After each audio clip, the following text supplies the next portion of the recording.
Good morning, everybody. Welcome to today's devotion for February 12th. Today's devotion is titled Our Plans and God's Plans. The Bible reading is from Isaiah chapter 55, verses 8 to 12. For my thoughts are not your thoughts, neither are your ways my ways, declares the Lord. As the heavens are higher than the earth, so are my ways higher than your ways, and my thoughts than your thoughts. As the rain and the snow come down from heaven and do not return to it without watering the earth and making it bud and flourish, so that it yields seed for the sower and bread for the eater, so is my word that goes out from my mouth. It will not return to me empty, but will accomplish what I desire and achieve the purpose for which I sent it. You will go out in joy and be led forth in peace. The mountains and hills will burst into song before you, and all the trees of the field will clap their hands.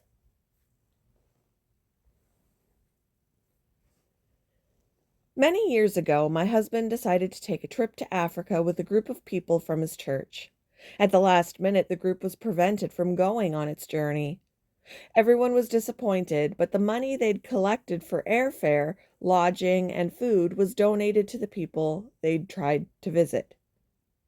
The people used it to construct a building that would shelter victims of abuse.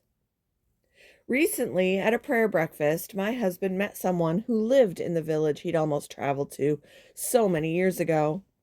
This person was a teacher who said he walked by the building every day.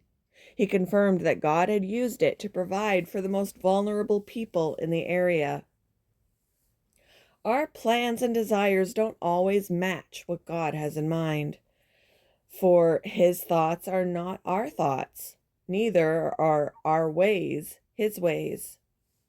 God's ways aren't just different from ours, his ways are higher and better because what he does is consistent with who he is.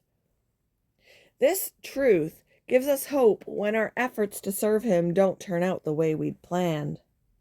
It might be years before we're able to look back and trace God's influence through certain situations. For now, though, as we continue to reach out to the world in his name, we can remember that God is always powerfully at work.